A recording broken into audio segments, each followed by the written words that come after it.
absolutely amazing. I am still on my way to the whole rainforest station. It's gonna be 20 minutes until I'm there, but it's still so rainforesty. That's gorgeous. It reminds me just a little bit of Maui, but not too much actually. It reminds me way more of Feralas.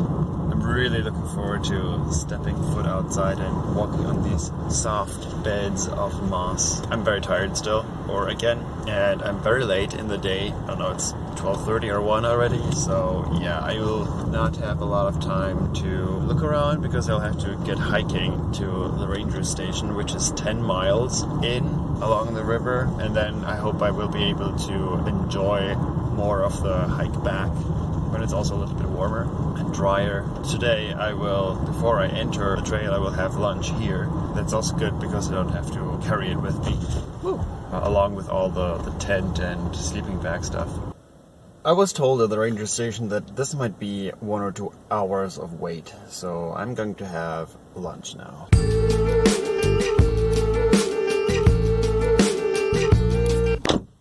I just arrived after only 1.5 hours or so waiting because the campground is very small and so it was at capacity. They would only let people in as others were coming out. Well, it was okay. I had a good lunch, now very full, which means I won't have to eat tonight anymore, which means less packing. Yeah, it's awesome. Look, raspberry.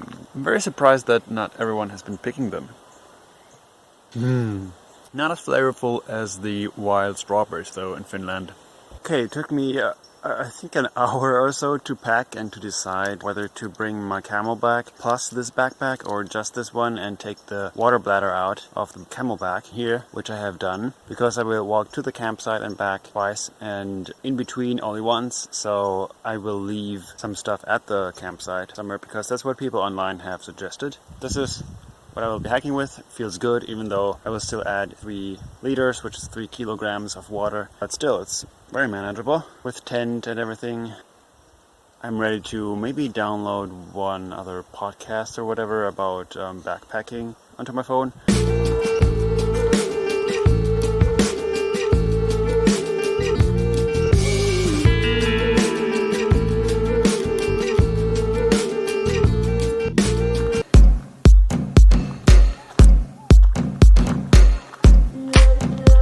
And only like 10 minutes in, I have my first great nature find, which is a reishi mushroom.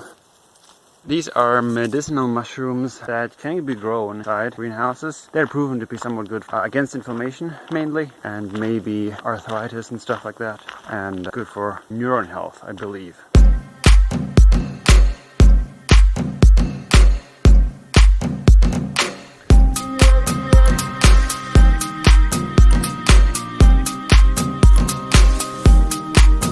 Somewhat unbelievable. It's very much a temperate forest, but it's just so ridiculously lush, just grotesquely grown over and through. This is what I always imagined the ideal forest would be. It's somewhere between a fairy forest and the jungle.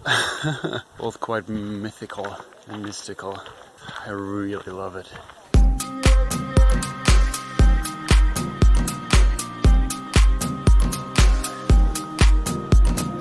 So far I saw 2 groups of Germans on the trail. Greeted one of them with Guten Tag. Didn't seem to be surprised. I'm really getting sweaty, but it's not too bad because it's really kind of cold, but it's just quite humid. But it's really nice being in the shade. It's perfect temperatures actually.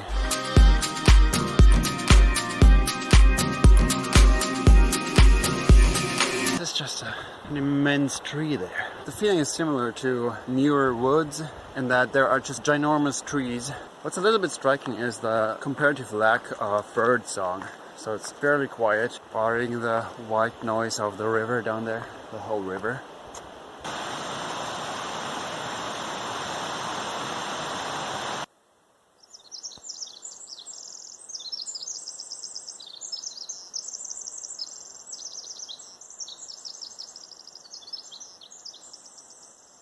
Now that's a tree.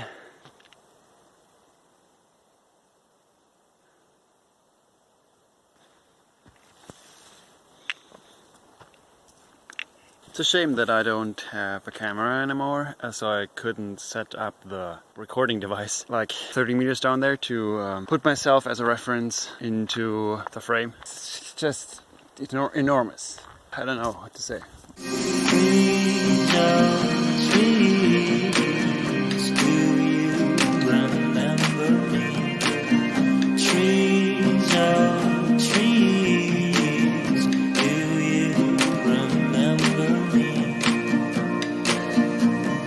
And I just reached 5 Mile Island, which is, as the name suggests, 5 miles from the visitor center. So about halfway there. All of a sudden, birches. I started carrying it in the front because my shoulders were tensing up and starting to hurt. Now for the next couple miles, walk like this. Kind of relaxing. I'm already calculating how much weight I can shed off by eating the food and drinking the water that I brought. I think it's going to be a third of the weight. From 8 kilos or so down to 5. Detour, because something was broken, the ranger said.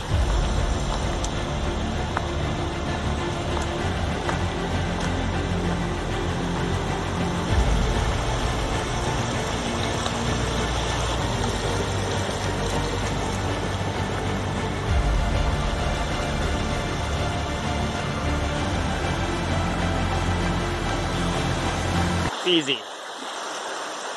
I wish more of the trail would be an adventure like this. There we go.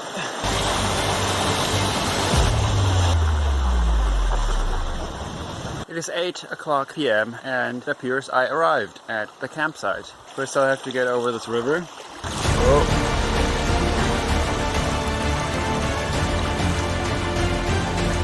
So that means 4 hours and 10 minutes for the 9 point something miles. I think that's a good time, but I also didn't take a rest, no lunch break or anything. Given that, it's still nice. How cute. So this is bare wire.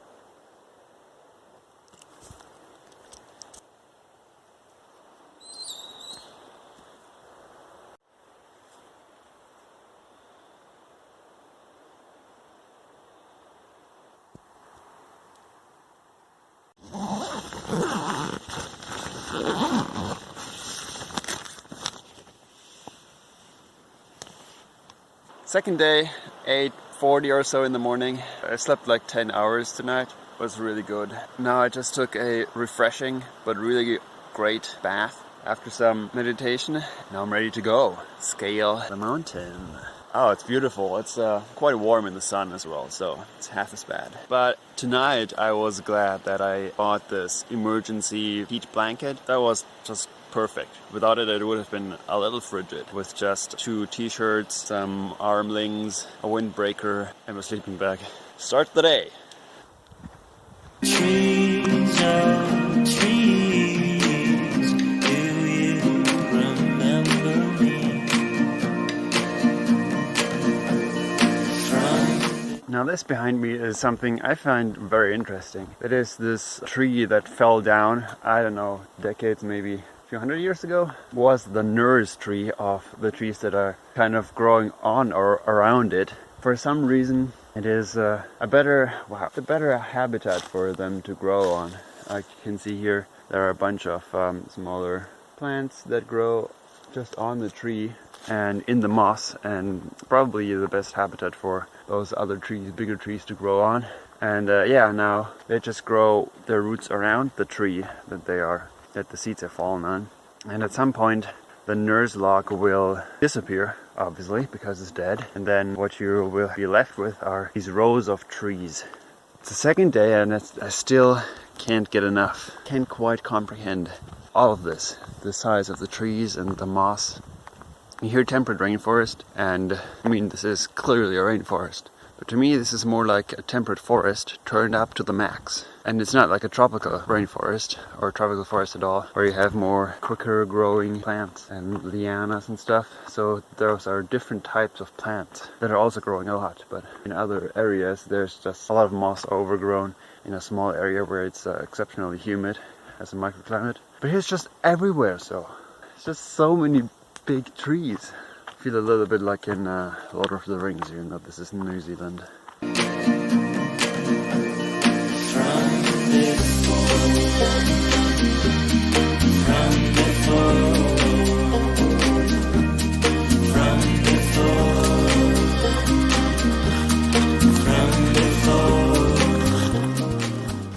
here we have a beautiful specimen of a banana slug, which is pretty much the mascot of this national park.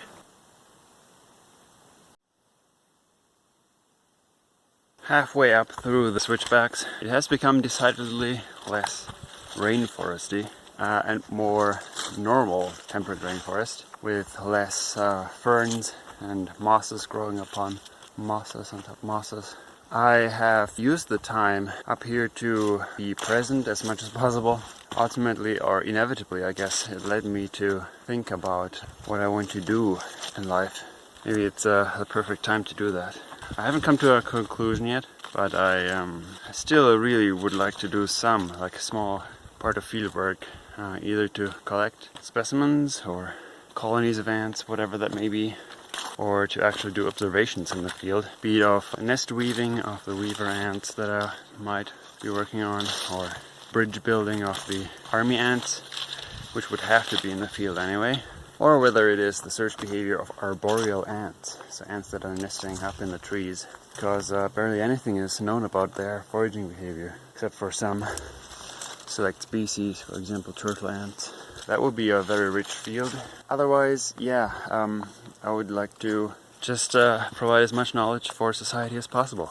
Maybe that means applying also what I have learned through my research on ants to the engineering of robot swarms. And in the private life, I would definitely like to do more multi-day backpacking or bikepacking trips. I would like to continue my biking across Europe from at least Barcelona to the Black Sea. That would be pretty great. Just need someone to pay me money. That's all.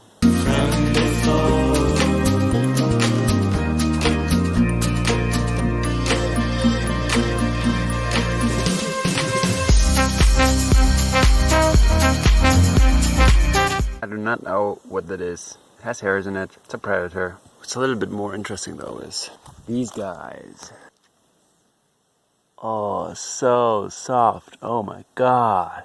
Slimy. It's a slime mold. Wow, I've never seen one that bulges out so much. I couldn't tell you the species that this was. Another yellow slime mold is a model organism for decision making, basically.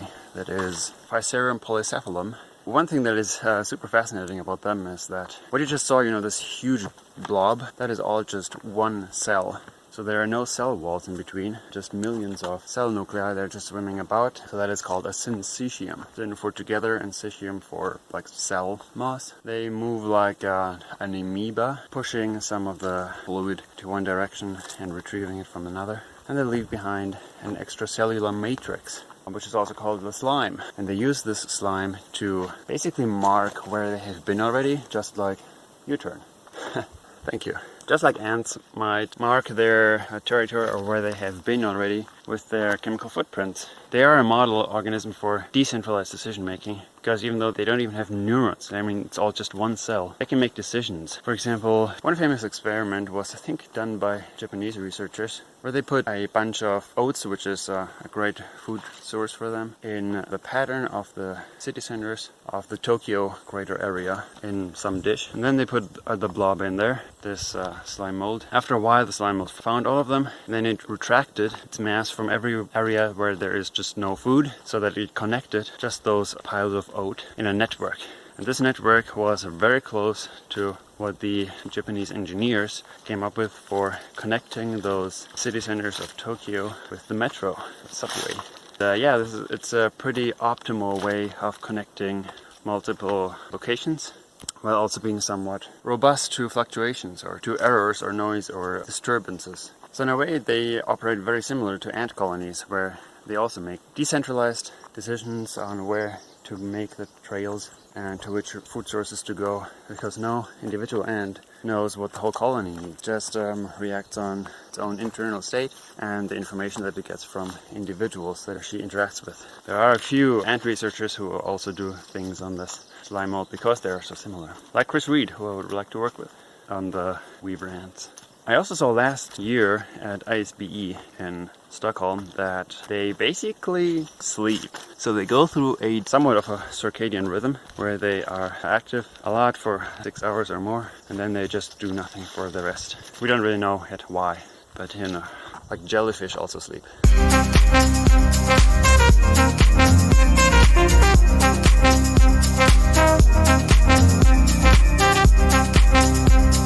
Those black heads at the end of this lichen, those are probably sporangia. Those are reproductive organs of the fungus partner of this lichen. It's interesting, when they sexually reproduce, only the fungal mutualism partner will produce spores and then just disperse somewhere where they fall. And then there's just a hope, pretty much, anthropomorphically speaking, that they will find their algae or cyanobacteria partner wherever they happen to land. The algae, I believe, never reproduce sexually. Another fun fact is that there are only about 50 or so known photosynthetic partners of lichen, but of course thousands of fungal partners, which makes up the whole variety. Now that we are on the north face, after having walked on the ridge for a while, which was also really nice, it is a lot darker and more ferny. Still not as much moss as down there. Feels very much like a normal-ish alpine forest with lots of precipitation. Feels somewhat more at home here than down there. It's equally pretty, just not as awe-inspiring, very soothing for me. Another scat time. Bear? I just ran out of water, which is great timing, because as you can hear and now see, I'm at a stream, the first in a long time actually. So now I can fill up my water with the new filtration device that I just bought before.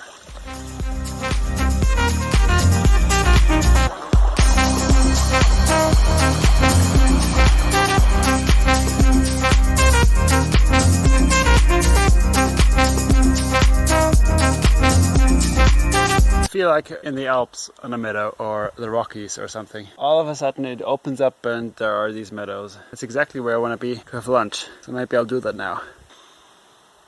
Ah, the hazelnuts.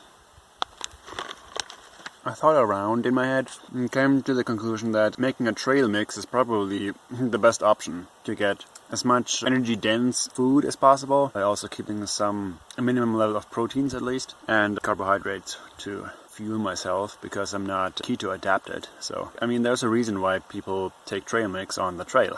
Initially I thought about taking peanut butter because it has a smaller volume to calorie ratio, but it would be expensive to bring those packs with me. Thing to bring a whole jar of peanut butter with me, because as it gets empty, it doesn't get smaller. So that would not be ideal. And also, how do I pull things out? I made my own trail mix and added some chicken lunch meat to that, and this is going to be my roughly 1100 calorie meal or meals today, so it's probably sub-caloric still. But if I was gonna go for longer, I would go even more minimalistic and more fatty, and just hope that I will adapt. Yeah, and I got dried raisins because they were the cheapest. As a treat, I also have a layer bar to keep my morals high, but it's not necessary with this view.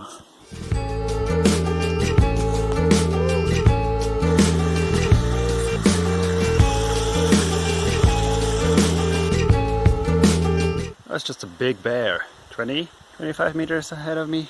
He got really scared. Or she.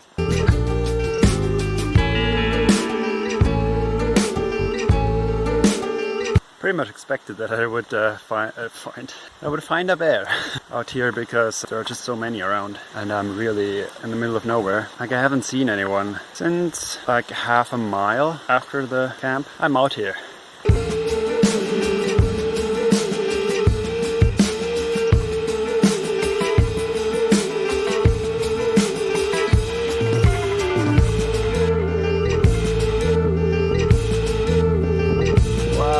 So glad I continued after the lake. So this is Mount Olympus, not to be confused with Olympus Mons, which is on another planet. Those are glaciers. Wow, look at that. Down there is the whole river. Yeah, and somewhere up there is where I want to go, Bogachiel Peak. That again is awesome. It looks to me like an orca with the black and white. I'll continue. I only have about an hour till my first soft turnaround time, and I'm not sure whether I'm gonna make it till then. I'll probably just stay there for 5 or 10 minutes and then return. As it's already 4 p.m. I want to be at the camp before it gets dark, ideally before 8 p.m. So let's see how fast I can get down there. Maybe I'll trail run for a bit. My left Achilles tendon, when I woke up, hurt a little bit, but after a bit of warming up, that was alright again. All of a sudden up here there are a lot more ants, at least scurrying around that I can see on the trail. Maybe because it's a lot more rocky.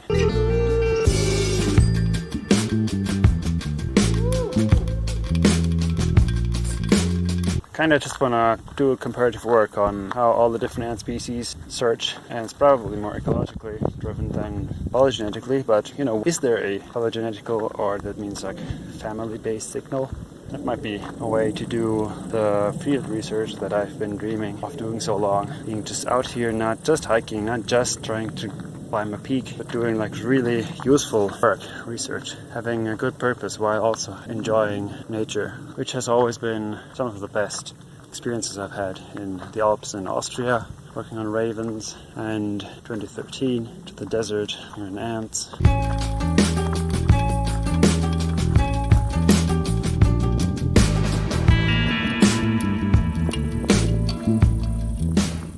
Last leg.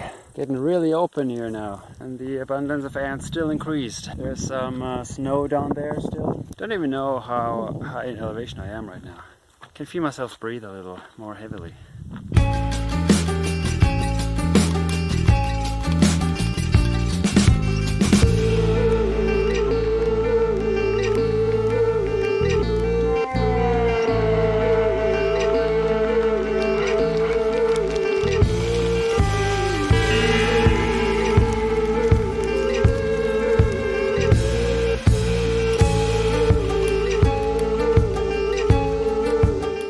Back to the camp at 9:30ish, and after doing bare wire stuff and getting bed ready, it's now 10 and I'm super tired. I will fall right back asleep. My foot soles kind of hurt and my right hip abductor also kind of hurts. Otherwise everything's fine. Good night. Last day backpacking here. I just packed up. I had an alright night because my right shoulder was kinda iffy the whole time, but it was still okay. What is it? 9:15 or so in the morning, so still an okay time, and I can take my time on my way back. Take a few rest breaks here and there. I am kind of surprised how well it went. Well, it's not over yet. It felt really good yesterday. Maybe like 2/3 or so on the way down. I felt this rush of serotonin come over me. Just everything is really nice. Life is good. So maybe that's took a while to really arrive in the trees, but then also having good conversations with people on the trail, addressed at the lake and on the peak. My body condition, my hip flexor is still a little hurting. My calves are sore. My left Achilles tendon is also still unhappy. Crazy thought about yesterday. It was just this whole day task, basically, to get up there and down again and just walking all day long. It was really interesting to have this purpose to fill your day completely with this one thing. Of course, I'd like to do that more.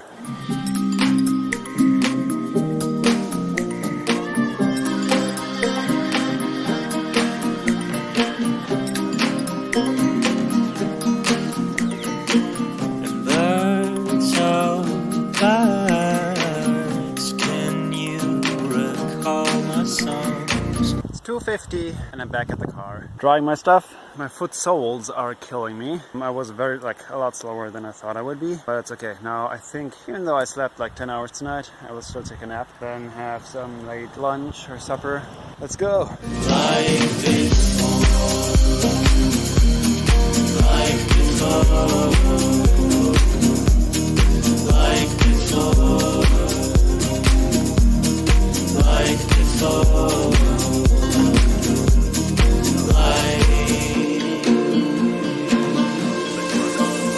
Gorgeous. Well, I'm packing up, leaving this place. Onward to Seattle. yeah, yeah.